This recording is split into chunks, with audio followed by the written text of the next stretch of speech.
Shalom, peuple de Dieu. Je reviens encore au-devant de vous par rapport à certaines questions qui m'ont été posées parce que nous avons fait une interview avec le journaliste Ali et beaucoup de gens m'ont posé des questions qu'il y a certaines choses qu'ils n'ont pas bien compris. Alors c'est pour cela que je reviens dans ma chaîne. Et ce sont des questions d'ordre social. Donc, je me disais, pourquoi ne pas en parler? Ce sont des conseils. Comment faire? Parce qu'il y a certaines choses qui se passent. Nous ne rendons pas compte de la gravité des choses. Nous ne sommes pas seuls. Nous avons des familles, nous avons des enfants, nous avons des générations futures qui sont en train de venir. Mais qu'est-ce que nous, les grands, aujourd'hui, nous sommes en train de leur enseigner? Qu'est-ce que nous sommes en train d'enseigner à ces enfants? Et quand je lis la parole de Dieu, dans Deutéronome 6, je parle de la nudité dans les réseaux sociaux. Alors, quand je vois Deutéronome 6, la parole de Dieu dit, « Écoute Israël, l'Éternel notre Dieu est le seul éternel. Adonai Elohenu, Adonai Echad. » Il dit, tu aimeras l'Éternel, ton Dieu, de tout ton cœur, de toute ton âme, de toute ta force. Et ces commandements que je te donne aujourd'hui seront dans ton cœur. Tu les inculqueras à tes enfants, tu en parleras quand tu seras dans la maison, quand tu iras en voyage, quand tu te coucheras et quand tu te lèveras. Tu les liras comme un signe sur ta main, ils seront comme des frontaux entre tes yeux. Tu les écriras sur le poteau de ta maison et sur tes portes. Dieu demande à ce que ces paroles, ces commandements, ce qu'il nous a dit, ce qu'il continue à dire, toi qui as compris, tu dois faire comprendre ça aussi aux enfants. En fait, il demande de ce que tu puisses inculquer cela aux enfants. Inculquer, cela veut dire, tu parles aujourd'hui, tu parles après-demain, il faut que ça entre dans le cœur des enfants. Pourquoi ça doit entrer? Parce que quand ça entre, quand l'enfant va grandir, quelle que soit la position qu'il aura, quel que soit ce qu'il va faire, ce qui est rentré dans sa tête, c'est ce qu'il fera. Et Dieu sait que dans sa parole est comme les médicaments, ça traite. Sa parole est la sanctification, ça sanctifie. La parole te renouvelle ton intelligence. Ta parole, la parole de Dieu, fait en sorte que ta vie puisse changer. Parce que c'est une autre éducation. Ce n'est pas l'éducation, certaines personnes n'ont pas eu cette éducation dans leur maison. Et c'est ça maintenant qu'ils viennent prendre l'éducation dans l'église par rapport à la parole de Dieu. Mais les parents qui connaissent déjà la parole, gloire soit rendue à Dieu parce qu'ils vont le montrer aux enfants. Un enfant que tu lui montres aujourd'hui, il va arriver quelque part, il sera seul, mais il va se souvenir que chez nous, on nous disait telle chose. Chez nous, on faisait telle chose. Une personne qui arrive en Europe se marie. Et il faut qu'il s'occupe de la maison. Mais il va s'occuper de la maison comment? S'il n'avait pas appris ça à la maison, s'il ne voyait pas ses parents le faire. Et c'est comme ça que l'enfant va faire comme il faisait à la maison. Parce que comme il faisait à la maison, quand bien même l'enfant là était enfant, qu'il était en train de grandir, mais quand il va arriver ici, il va commencer à faire comme, ah moi je voyais maman faire, je voyais papa faire, je voyais l'oncle faire, je voyais la tante faire, je veux faire aussi comme eux. Et voilà. Donc, les enfants copient. C'est pour cela qu'il faut faire très attention à ce que nous faisons devant les enfants. Très attention. Les parents qui sont là tout le temps en train de se disputer devant les enfants, bagarrer devant les enfants, sachez-le. Tout ce que nous faisons par rapport aux yeux que nous sommes en train de voir, c'est une initiation. Les enfants mettent ça dans leur tête. Ce sont des images qui restent. Les images de violence, de choquants. C'est ça que les enfants restent avec dans la tête. Et quand ça reste dans la tête, plus tard, soit il sera passif, il ne va pas faire la même chose, on fera pire sur lui. Soit il va dire non, ce que j'ai vécu là, dans ma famille, là, dans ma maison, je ne le ferai pas. L'enfant sera violent, révoltant. Et donc, on n'arrange rien dans la vie des enfants. Donc, tout ce que nous faisons, faisons attention. Parce que nous inculquons cela aux enfants. Tout ce que les enfants voient, ils mettent dans la mémoire. Et après, plus tard, ils reproduisent. Alors, dans les réseaux sociaux, qu'est-ce que nous apportons aux enfants? Alors, quand nous voyons la nudité dans les réseaux sociaux, on montre la nudité, on montre les rapports sexuels, les gens qui ont fait... et c'est ce que le journaliste m'a demandé. Il m'a dit, mais maman, on a vu dans nos réseaux sociaux aujourd'hui, il y a trop de nudité, des rapports sexuels, comme on expose leur corps comme ça. Certaines personnes, même il y a un frère avec qui on était, il a dit, j'ai un ami qui avait... on est parti au restaurant, on était en train de manger, si je me rappelle bien de ce qu'il avait dit. Et lui regardait, il riait. Sa femme aussi regardait, riait. Alors il se disait, mais de quoi vous riez là? Il dit, non, c'est ce que nous avons fait. Mais en fait, ce sont les rapports sexuels qu'ils ont fait et qu'ils ont filmé. Et il dit, mais je peux voir, on veut lui faire montrer. Mais en fait, il montre.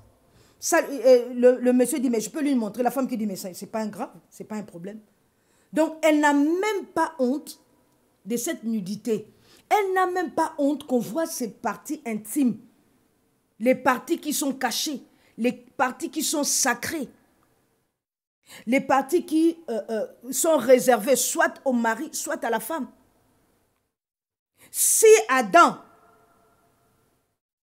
est resté éloigné de Dieu parce qu'il a dit, quand Dieu lui a demandé, où es-tu Adam? Il dit, je me suis caché. Il dit, oh, pourquoi tu es caché? Je suis nu. J'ai honte. J'ai peur. Voilà ce que la nudité fait à l'homme. Si la nudité ne commence à te rien faire, tu as un problème. Quand les esprits d'obsession entrent en toi, tu n'as plus honte. Ce sont des esprits. Tout acte que tu poses, sache-les, il y a des esprits derrière. Donc, quand vous êtes en train de montrer la nudité aux gens, vous savez ce que vous avez derrière votre tête. Soit le buzz, comme vous aimez, qui ait beaucoup de vues pour qu'on vous paye. Soit c'est par rapport aux gens qui sont... Et ils savent qu'il y a des obsédés. Donc, ils regarderont. Tu vois, un papa responsable, un papa, une maman... Ils sont en train de regarder ces choses-là. Eh, vous avez vu? Eh, ils vont appeler. Vous avez vu ça? Vous avez vu la nudité là? Vous avez... En fait, ça devient quelque chose c'est vrai que c'est une moquerie, mais au-delà de ça, quand vous voyez le vu, donc il y a beaucoup de gens qui viennent pour regarder, pour se rincer les yeux. Mais en se rinçant les yeux, sachez que si Dieu a voulu que ces choses-là soient cachées, soient sacrées, c'est parce que quelque part, il y a quelqu'un qui veut désacraliser les rapports sexuels. Il y a quelqu'un, un ennemi qui veut enlever la valeur de l'homme, de la femme, dans les rapports sexuels. C'est pour ça que tu entends les partous ici, tu entends la pédophilie, tu entends on a violé, tu entends dans les rituels sataniques, sorcelleriques. Vous entendez, le papa est devenu la femme dans la nuit, il est la femme de l'enfant. Il est le mari de la sœur. Tout ça n'est que démoniaque. Et quand nous voyons le rituel satanique, ça se base sur les rapports sexuels. Dans tous les côtés, de tous les côtés pour en fait ridiculiser l'homme. Mais l'homme ne comprend pas qu'on est en train de te ridiculiser. L'homme ne comprend pas qu'on est en train de te ridiculiser. C'est ce qu'il a voulu au départ avec Adam et Ève. Quand ils sont devenus nus. Mais c'est ce qu'il voulait. Que vous deveniez nus, que vous ayez honte. C'était son objectif. Quand vous enlève cette couverture qui vous protégeait, Dieu va voir, Dieu dans son assemblée, il est là en train de parler avec les fils de Dieu. Et Satan vient en passant, dans Job, Job 1, Satan vient en passant, il dit, Dieu dit à Satan, tu as vu Job, mon fils que j'aime beaucoup, il me fait ma fierté. Il dit, oh, Job fait ta fierté, mais Job fait ta fierté parce que tu as mis un enclos tout autour de lui. Quelqu'un qui craint Dieu a un enclos tout autour. Tu as une ceinture où on ne peut pas te toucher. Tu peux rêver mal. Quelque chose peut t'arriver aujourd'hui, mais demain tu t'en sortiras parce que le Seigneur Tout-Puissant est avec toi. Le Saint-Esprit est en toi et vit avec toi. Il dit, est-ce que tu as vu? Il dit que non, enlève cette couverture-là. Tu verras si Job ne va pas, ne va pas te régner. Job, non, je connais Job. Il dit, va enlever la ceinture, la clôture. Il est parti, il a enlevé la clôture. Job continue à adorer Dieu. Il dit, enlève ses enfants, tu verras. Il enlève ses enfants. Enlève tout ce qu'il a, il enlève tout ce qu'il a. Mais Job continue à adorer Dieu. Il dit que Dieu a donné, Dieu a repris. Sa femme qui dit, mais oh, de quelle sorte que toi tu es là? Maudit Dieu et meurt. C'est fini, on finit cette histoire. Mais l'histoire n'était pas finie. Pour la femme, l'histoire de Job était finie. Mais l'histoire de Job n'était pas finie. Pour le diable qui est venu chercher Job, son histoire était finie. Mais son histoire n'était pas finie. C'était que le commencement. Et on a vu comment Dieu a béni Job. Au-delà de ce que Job pouvait voir. Job a dit, ah, j'ai entendu, mais maintenant j'ai vu. Alléluia. Alors, c'est ce que je reprends par rapport aux enfants de Dieu. Qu'est-ce que vous allez voir dans la nudité? Dans la nudité, on a vu, quand l'adversaire, quand on enlève cette couverture sur toi, on peut te voler. La parole de Dieu dit dans Jean 10, 10, le voleur vient pour voler, détruire, égorger, tuer. Mais Jésus vient pour donner la vie et la vie en abondance. Donc, on enlève certaines couvertures en vous par rapport à cette nudité. Mais le problème qui est là, dans cette nudité-là, vous êtes en train de légaliser, vous êtes en train de banaliser les rapports sexuels par rapport aux enfants. Sachez que le jeune aujourd'hui, même les petits-enfants, ils ont tous des téléphones. Et ils entrent dans ces réseaux sociaux-là. Là, on parle de pornographie. Là, on parle de la nudité. Les enfants regardent. Les enfants connaissent même les choses mieux que toi qui es à la maison, papa ou maman. Aujourd'hui, ils sont dans des niveaux élevés. Et c'est pour ça que vous verrez, dans certains quartiers, on prend une fille, 5 ou 10 garçons, ils le violent. Parce que c'est devenu banal. Ces enfants, c'est rentré dans leur esprit. Dieu demande d'inculquer la parole de Dieu. Mais si aujourd'hui je vois ça, demain je vois la violence, après demain je vois ceci, mais j'aimerais aussi mettre en pratique. Parce qu'à force d'écouter, à force de voir, ça va te donner l'envie de le faire. Et tu vas mettre en pratique, tu vas mettre en place. Quelle éducation que nous voulons donner aux enfants?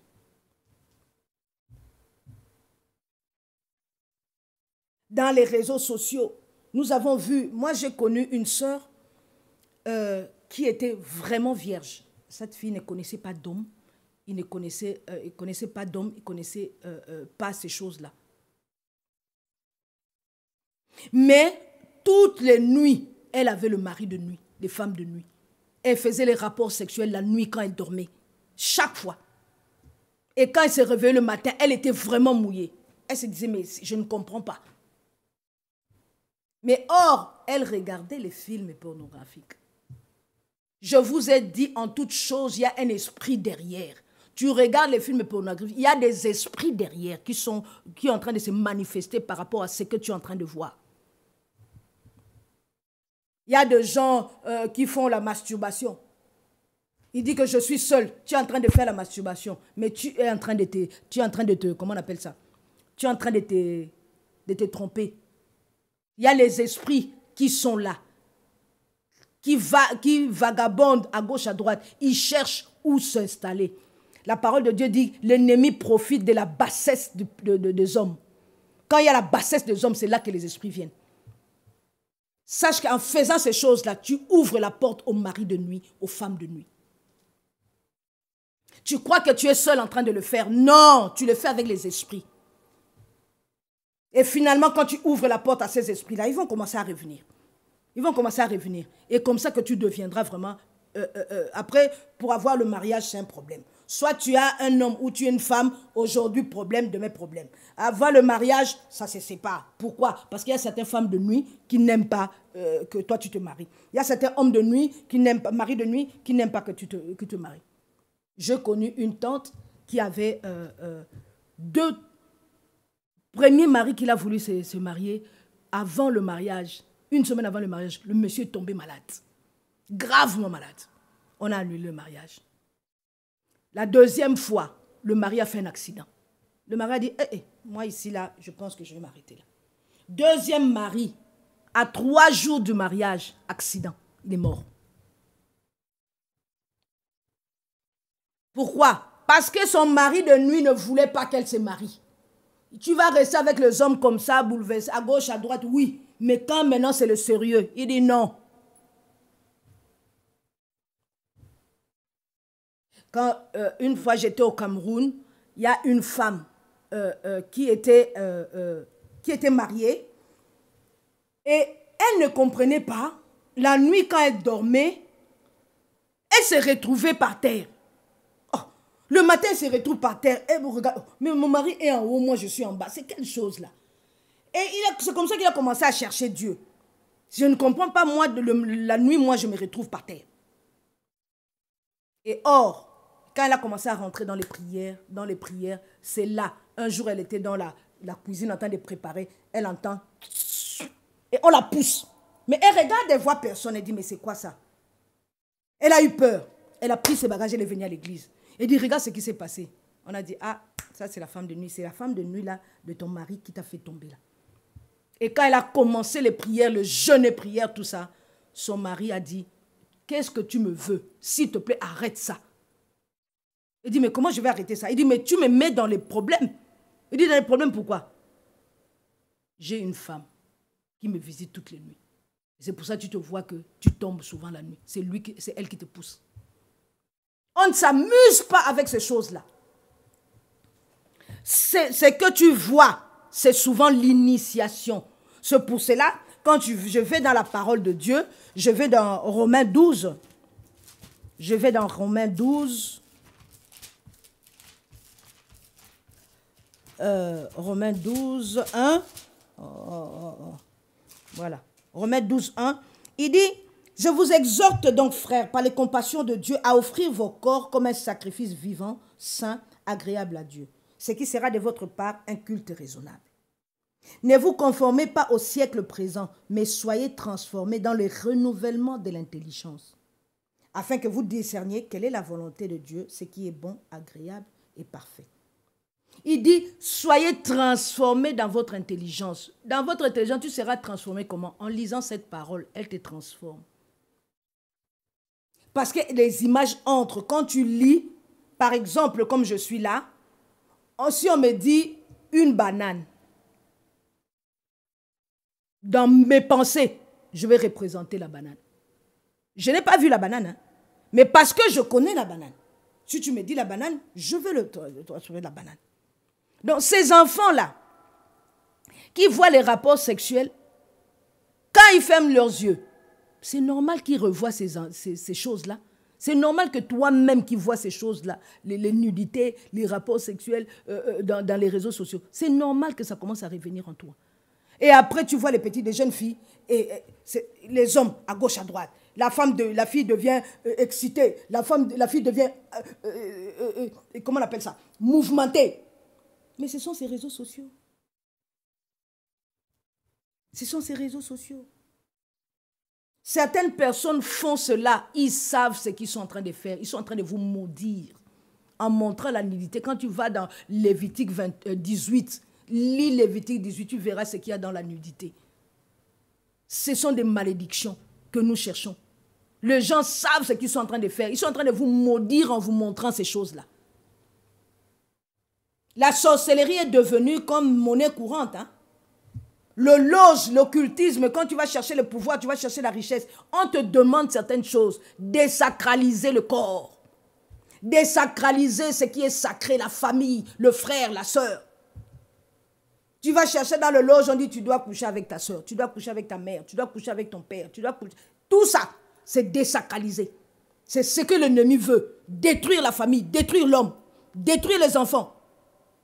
Et surtout les derniers temps. Le diable sait que c'est les derniers temps, ça doit aller vite. Donc il doit détruire. Amener un si grand nombre dans son camp. On est en train de nous maudire sans que vous le sachiez. L'initiation, c'est que tu vois, ça entre dans tes pensées, ça rentre dans ta mémoire. Quand on me dit une banane, je vois une banane. Quand on me dit une pomme, je vois une pomme. Je ne vois pas, il n'y a pas une pomme ici, mais je vois une pomme. Et ce qui reste là, ça revient.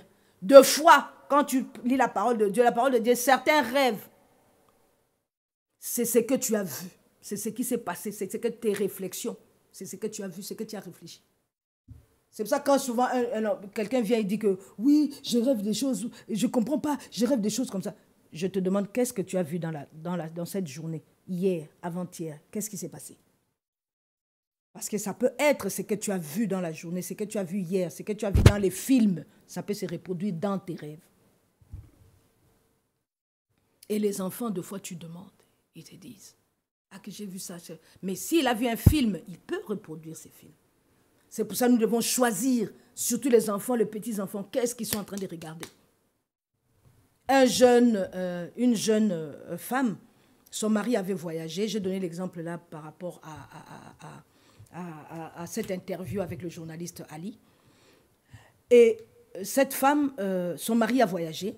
Il est parti en Afrique, Bénin, après il est parti dans d'autres pays, il est revenu. Mais en fait, il a fait ces choses-là, mais il a filmé. Quel intérêt de filmer? En fait, c'est l'obsession. La personne est obsédée parce qu'il filme et après un moment, il va commencer à regarder, se souvenir de ces moments passés, de ces extases-là. Il le regarde. C'est un obsédé sexuel. Il est malade. D'autres le font pour remémorer ces moments intenses.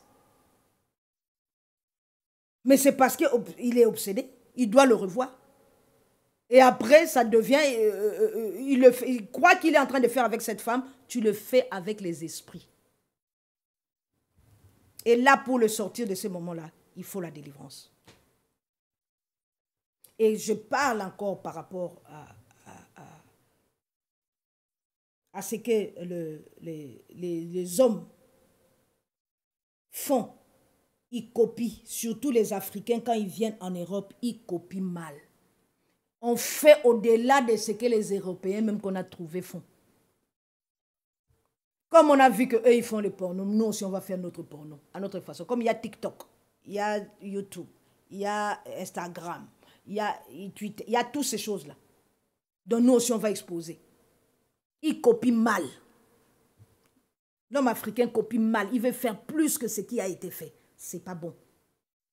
Dans ce que nous faisons, pensons à notre avenir, les enfants, notre postérité, les générations qui sont en train de venir. Je vous parlais de ce frère-là qui est parti en Afrique.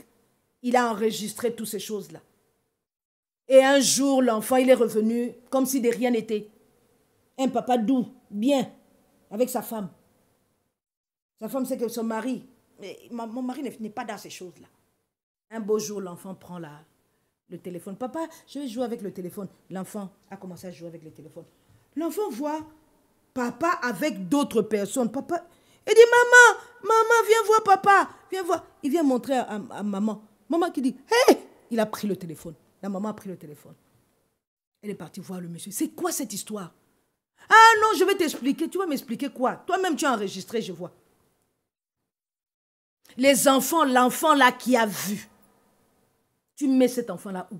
Quelle éducation à cet enfant? Cette image que cet enfant a enfouie.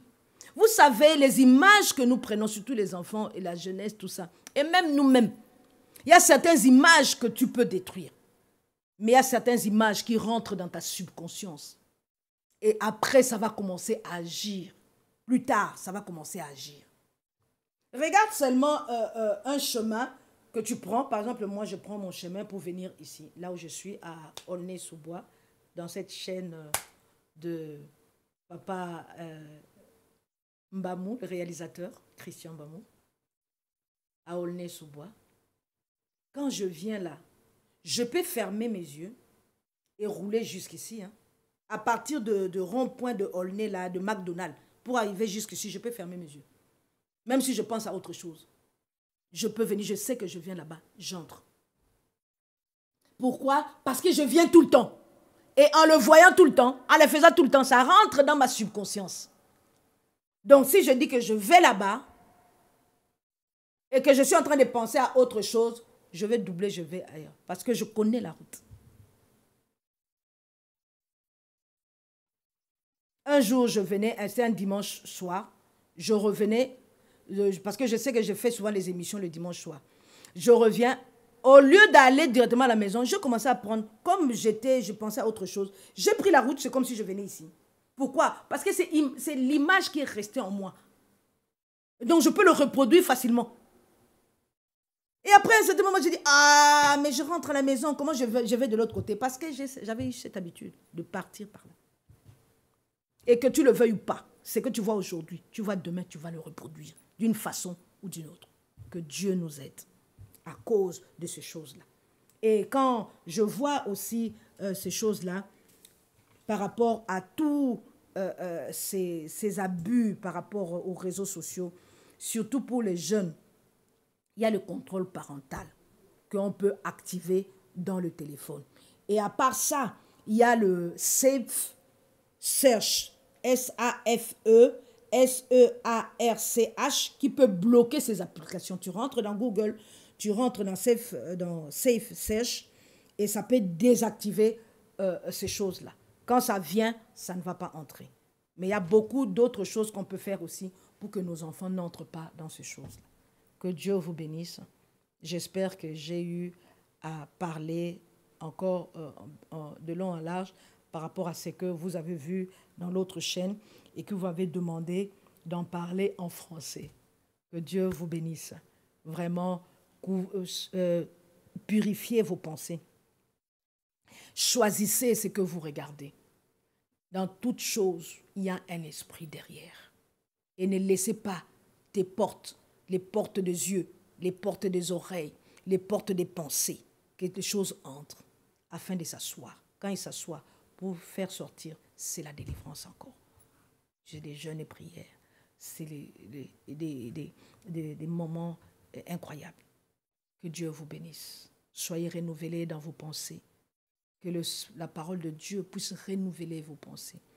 Parce que la parole de Dieu nous rend sages, nous rend intelligents. Que Dieu vous bénisse.